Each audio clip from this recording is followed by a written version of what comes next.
तो चलिए आगे बढ़ते हैं इस वीडियो के टॉपिक के ऊपर। इसके पहले भी कुछ वीडियोस मैं पब्लिश कर चुका हूँ। वो वीडियोस अगर अब तक आपने नहीं देखे तो आप चाहिए तो हमारे चैनल के वीडियो सेक्शन में जाकर उन वीडियोस को देख सकते हो। तो देखिए, देश का एक राज्य महाराष्ट्र, वहाँ से एक बहुत ही बड़ी खबर यहाँ पर निकल कर आ रही है कि महाराष्ट्र ने एक्सपांड कर लिया है अपना ग्रीन डेटा सेंटर का पॉलिसी। अब देखिए, हेडलाइन से अगर आपको समझता नहीं होगा इस खबर का महत्व और इम्पैक्ट बहुत ही ह्यूज आपको देखने को मिल सकता है। कैसे, क्यों, क्या, सारा का सारा रिपोर्ट सिंपल वैसे मैं आपके सामने यहाँ पर प्रेजेंट करने वाला हूँ।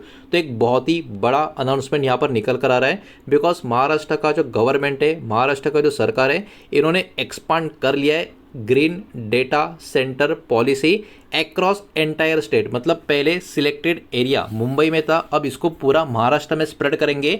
ये वाला ऐलान आपको नजर आएगा। अर्लियर मतलब पहले की बात करें, जो अभी मैंने आपको बोला, पॉलिसी लिमिटेड था मुंबई मेट्रोपॉलिटन रीजन यानी एमएमआर, इस रीजन के लिए, मुंबई के लिए आप इसको मान के चलिए। लेकिन अभी क्या, अभी इस अनाउंसमेंट की वजह से ये जो पॉलिसी है पूरा का पूरा महाराष्ट्र में अप्लाई होता हुआ नजर आएगा। अब इससे होगा क्या, ये ज़रा बात समझो और इसका इम्पैक्ट समझने की कोशिश करो। एलिजिबल प्रोजेक्ट इंक्रीज हो चुका है। पहले सिर्फ और सिर्फ 3 प्रोजेक्ट है और अभी ये प्रोजेक्ट कितने हो गए, 20 प्रोजेक्ट हो गए। मतलब 17 और प्रोजेक्ट का एडिशन हो गया। और यहाँ पर ग्रीन डेटा सेंटर्स के प्रोजेक्ट की हम बात कर रहे हैं। तो सोच कर देखो, समझ कर देखो, ये कितनी बड़ी बात यहाँ पर निकल कर आ रही है। तो एक्चुअली यहाँ पर क्या क्या चेंजेस होते हुए हमको नज़र आ रहे हैं। गवर्नमेंट ने अपडेट किया है अपना जो इंटीग्रेटेड डेटा सेंटर का, जो मतलब डेटा सेंटर पार्क का जो पॉलिसी था उसको, और इसमें कुछ इंपॉर्टेंट चेंजेस होते हुए हमको देखने को मिल रहे हैं। डेटा सेंटर पास की बात करें, अभी के टाइम वो डेवलप किए जाएंगे कहीं पर भी महाराष्ट्र में, कहीं पर मतलब ऑब्वियस सी बात है, बहुत सारे क्लियरेंस और अलग अलग चीज़ों की यहाँ पर ज़रूरत पड़ेगी। और भी ज़्यादा प्रोजेक्ट कहीं ना कहीं पॉलिसी का जो बेनिफिट है वो उनको मिलता हुआ नजर आएगा।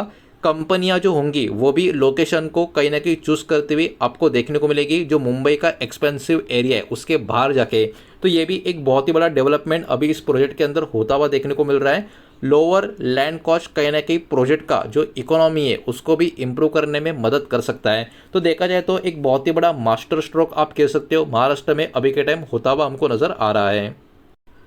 तो अब आगे बढ़ते हैं और बात कर लेते हैं कि मेजर बेनिफिट इसके जो इन्वेस्टर्स होंगे, जो डेवलपर्स होंगे, उनके लिए क्या क्या निकल कर आ सकते हैं। सबसे पहले पावर टैरिफ का सब्सिडी के बारे में एक बहुत ही बड़ा अपडेट है कि ₹1 पर यूनिट इलेक्ट्रिसिटी का टैरिफ सब्सिडी यहाँ पर हमको देखने को मिल रहा है। और इसका जो अवेबिलिटी है वो 10 से लेके 20 सालों के लिए आपको देखने को मिल रहा है। हालांकि जो ड्यूरेशन है वो डिपेंड भी होगा किस तरीके का इन्वेस्टमेंट का साइज है। तो ये वाली बात भी यहाँ पर आप लोगों को ध्यान में रखनी चाहिए। इतना ही नहीं, इंडस्ट्रियल इंसेंटिव का सब्सिडी का भी बात यहाँ पर आपको नजर आएगा। इन्वेस्टमेंट जो 60,000 करोड़ या उसके भी ज़्यादा का अगर आता है तो up to 75% industrial incentive subsidy यहाँ पर दी जाएगी इस प्रोजेक्ट के अंतर्गत। ये वाला अपडेट भी आपको देखने को मिल रहा है। साथ ही साथ इंटरेस्ट के ऊपर अगर काम होता है तो इंटरेस्ट का सब्सिडी लोन के ऊपर कैसा होगा, 4% का इंटरेस्ट का सब्सिडी ऑन टर्म लोन्स के ऊपर दिया जाएगा। Maximum benefit per year 25 crore के आसपास का होगा। और ये जो सुविधा है ये अवेलेबल होगी अप टू 10 ईयर्स के लिए। ये वाला अपडेट भी आपको देखने को मिल रहा है। तो देखा जाए तो काफ़ी बड़ा डेवलपमेंट और काफ़ी वाइल्ड डेवलपमेंट ये आपको देखने को मिलेगा। अब देखिए, ग्रीन एनर्जी का रूल जो है उसको भी यहाँ पर बहुत ज़्यादा रिलैक्सेशन दिया गया है। अब देखिए, अर्लियर रिक्वायरमेंट की अगर हम बात करें तो 100% ग्रीन एनर्जी यहाँ पर मैंडेटरी होती थी। लेकिन जो नया रिक्वायरमेंट है इसमें क्या होगा, इसमें सिर्फ और सिर्फ 51% का जो ग्रीन एनर्जी होगा उसका ही रिक्वायरमेंट लगेगा। तो ये भी अपने आप पे काफ़ी अच्छा रिलैक्सेशन यहाँ पर दिया गया है। अब देखिए, ये वाला जो चीज़ है ये इतना इम्पॉर्टेंट क्यों है ये भी आपको समझना होगा। डेटा सेंटर क्या करते हैं, बहुत ही भारी मात्रा में इलेक्ट्रिसिटी को खा जाते हैं, मतलब इसको कंज्यूम करते हैं। और यहाँ पर इसके वजह से मेंटेन करना 100% रिन्यूएबल एनर्जी का सप्लाई, ये कहीं ना कहीं बहुत डिफिकल्ट भी हो सकता है। और मुंबई या महाराष्ट्र जैसा स्टेट और शहर में काफ़ी एक्सपेंसिव यानी महंगा भी हो सकता है। तो ये जो नया रूल है इसके कारण क्या होगा, ये जो नया रूल है इसके कारण प्रोजेक्ट का एग्जीक्यूशन थोड़ा इजी हो सकता है, ऑपरेटिंग कॉस्ट मैनेजेबल रह सकते हैं और एक्सपांशन भी काफ़ी अच्छा खासा तेज़ी से पॉसिबल आने वाले समय के लिए यहाँ पर महाराष्ट्र में रह सकता है। अब देखिए, ये वाला पॉलिसी जो अभी आ चुका है नया अपडेटेड, ये इतना मैटर क्यों करता है, तो डेटा सेंटर का रिक्वायरमेंट भी उसके काम के जैसा ही है, मतलब काफ़ी बड़ा। इसके लिए चाहिए बड़ा infrastructure, large infra, continue power supply चाहिए, एडवांस टेक्नोलॉजी चाहिए और अपफ्रंट इन्वेस्टमेंट बहुत ही ह्यूज चाहिए। अब देखिए गवर्नमेंट का जो इंसेंटिव्स है वो कहीं ना कहीं हेल्प करेगा कंपनी को कॉस्ट को कम करने में, कैश फ्लो को इम्प्रूव करने में और जो कर्जा होगा उसको काफ़ी इफिशिएंट तरीके से मैनेज करने में। तो इसके कारण ओवरऑल जो ऑपरेशंस होंगे वो भी इस प्रोजेक्ट में एक्सपांड किए जाएंगे फास्ट तरीके से। तो ये सारी की सारी बहुत ही अच्छी चीज़ें इस नए अपग्रेड में हमको यहाँ पर देखने को मिल रही है। अब देखिए खबर अपने आप में काफ़ी बड़ी निकल कर आ रही है, तो ऑब्वियस सी बात है पोटेंशियल डायरेक्ट इनडायरेक्ट बेनिफिशियरीज जिन कंपनियों के ऊपर इस बाजार का मतलब इस रिपोर्ट का जो फोकस आ सकता है, इम्पैक्ट आ सकता है, उनके नाम भी एक एक करके यहाँ पर हम देखेंगे। लेकिन उसके पहले वीडियो को लाइक कर देना, वीडियो को शेयर कर देना, पहली बार चैनल पर आ चुके हो तो चैनल को भी सब्सक्राइब जरूर कर देना। और जो भी कंपनी के नाम, स्टॉक के नाम यहाँ पर हम देखने वाले, ये किसी भी तरीके का बाय सेल का रिकमेंडेशन नहीं है, इन्वेस्टमेंट का एडवाइस नहीं है, ये बात भी यहाँ पर आप ध्यान में रखें। तो देखिए सबसे पहले अगर हम बात करें डायरेक्ट बेनिफिशियरीज कंपनी की, तो इसमें L&T मतलब लार्सन एंड टुब्रो के ऊपर फोकस होगा, बिकॉज डेटा सेंटर का कंस्ट्रक्शन से लेके इंजीनियरिंग इंफ्रा का सर्विस ये वाली कंपनी प्रोवाइड करती है, तो ये शेयर बाजार की फोकस में बना रह सकता है। उसके बाद टेक्नो इलेक्ट्रिक एंड इंजीनियरिंग की बात करें, पावर इंफ्रा का एक्सपर्टिस इस कंपनी के पास है, बिल्डिंग और ऑपरेट करना डेटा सेंटर का प्रोजेक्ट ये वाला भी एक्सपर्टिस इनके पास है, तो ये वाला शेयर भी बाजार के फोकस में बना रहेगा। रेलटेल कॉर्पोरेशन ऑफ इंडिया की बात करें, फाइबर का कनेक्टिविटी और डिजिटल इंफ्रा का जो सपोर्ट कंपनी प्रोवाइड करती है, ये रीजन है कि ये वाला शेयर भी फोकस में रहेगा। भारतीय एयरटेल बिकॉज एंटरप्राइज क्लाउड और डेटा सेंटर का जो इकोसिस्टम का एक्सपोजर इस कंपनी के पास है, ये रीज़न है ये वाला शेयर भी बाजार के फोकस में बना रहेगा। उसके बाद टाटा कम्युनिकेशन भी यहाँ पर रडार में रहेगा, बिकॉज डेटा सेंटर, क्लाउड और कनेक्टिविटी का सॉल्यूशंस का कनेक्शन इस कंपनी का निकल कर आता है। नेटवेब टेक्नोलॉजीज इंडिया की बात करें तो देखिए सर्वर्स और हाई परफॉर्मेंस कंप्यूटिंग का सॉल्यूशन का सबसे बड़ा प्लेयर या फिर आप कह सकते हो बहुत ही बड़ा प्लेयर ये वाला कंपनी नजर आता है, ये रीज़न है कि ये भी फोकस में रहेगा। ब्लैक बॉक्स लिमिटेड भी रहेगा, बिकॉज डेटा सेंटर का नेटवर्किंग और डिजिटल इंफ्रा का सर्विस कंपनी का कनेक्शन में आती है, तो ये भी रीज़न है ये वाला कंपनी भी डायरेक्ट बेनिफिशियरीज में कहीं ना कहीं लिस्ट में बना रह सकता है।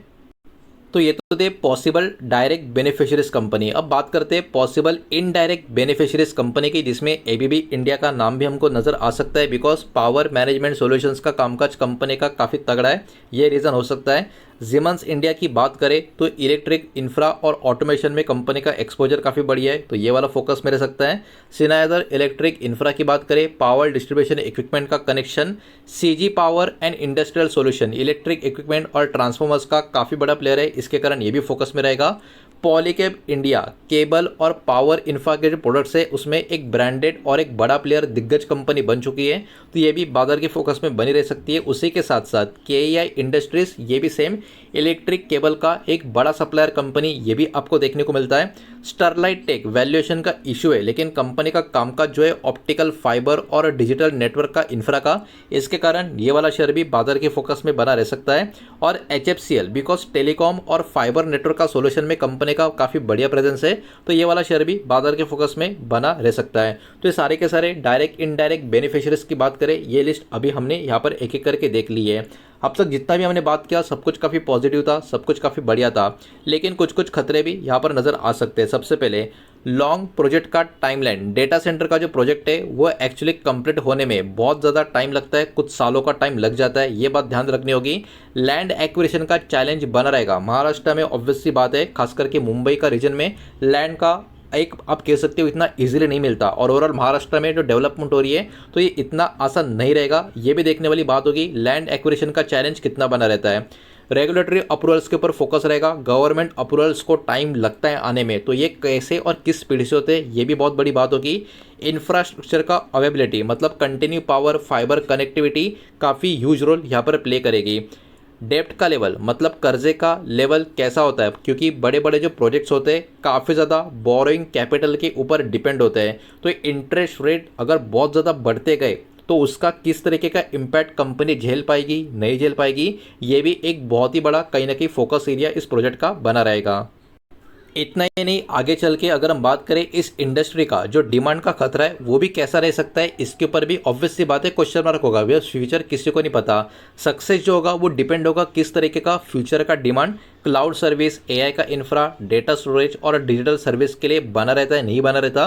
क्योंकि अगर डिमांड स्लो हो गया तो ऑब्वियस सी बात है प्रोजेक्ट का जो रिटर्न होगा वो भी कहीं ना कहीं काफ़ी भारी मात्रा में अफेक्ट होता हुआ हमको नज़र आ सकता है। तो बाजार क्या क्या चीज़ों को ट्रैक करेगा? बाजार प्रोजेक्ट का अनाउंसमेंट को ट्रैक करेगा, कैपेसिटी का एडिशन को ट्रैक करेगा, कस्टमर्स के बुकिंग कैसे होते हैं उसको भी ट्रैक करेगा, कर्जे का मैनेजमेंट कंपनी कैसे कर रही है उसके ऊपर भी फोकस रहेगा, कंस्ट्रक्शन का प्रोग्रेस कैसा हो रहा है, अच्छा हो रहा है, खराब हो रहा है, ठीक ठाक हो रहा है, उसके ऊपर फोकस रहेगा, ऑक्यूपेंसी लेवल से लेके डिजिटल इंफ्रा का डिमांड का ट्रेंड कैसा बना हुआ है, इन सारी चीज़ों के ऊपर कहीं ना कहीं बाजार का फोकस बना रहेगा। तो ओवरऑल देखा जाए तो ये महाराष्ट्र का ग्रीन डेटा सेंटर का जो पॉलिसी है एक बहुत ही बड़ा स्टेप है बड़े स्केल के डिजिटल इंफ्रा इन्वेस्टमेंट को अट्रैक्ट करने के लिए। बिकॉज यहाँ पर गवर्नमेंट का इंसेंटिव, उसके अलावा इलेक्ट्रिसिटी का सब्सिडी और बहुत सारे अलग अलग रिक्वायरमेंट यहाँ पर रिलैक्स किए गए। तो ये बहुत ही बड़ा स्टेप यहाँ पर कहीं ना कहीं महाराष्ट्र सरकार की द्वारा यहाँ पर इस इंडस्ट्री के लिए लिया गया है। जो देखने वाली बात होगी आने वाले समय में, आने वाले सालों में किस तरीके का इम्पैक्ट यहाँ पर दे पाता है या नहीं दे पाता। तो यही पर्टिकुलर खबर इस वीडियो के माध्यम से आपके सामने प्रेजेंट करनी थी। सारा का सारा डेटा एजुकेशनल इन्फॉर्मेशनल पर्पस के हिसाब से, और किसी भी तरीके का इन्वेस्टमेंट का एडवाइस या स्टॉक का रिकमेंडेशन मैं आपको नहीं दे रहा हूँ, ना ही मैंने आपको दिया है। ये बात भी यहाँ पर आप ध्यान में रखें। उम्मीद करता हूँ वीडियो समझ आया होगा, पसंद आया होगा तो वीडियो को लाइक करें, दोस्तों शेयर करें। पहली बार चैनल पर आ चुके हो तो सब्सक्राइब भी कर देना। और कोई भी स्टॉक में निवेश करने से पहले खुद की स्टडी रिसर्च जरूर करें, फाइनेंशियल एडवाइजर की सलाह जरूर ले। मिलते हैं नेक्स्ट वीडियो में, धन्यवाद।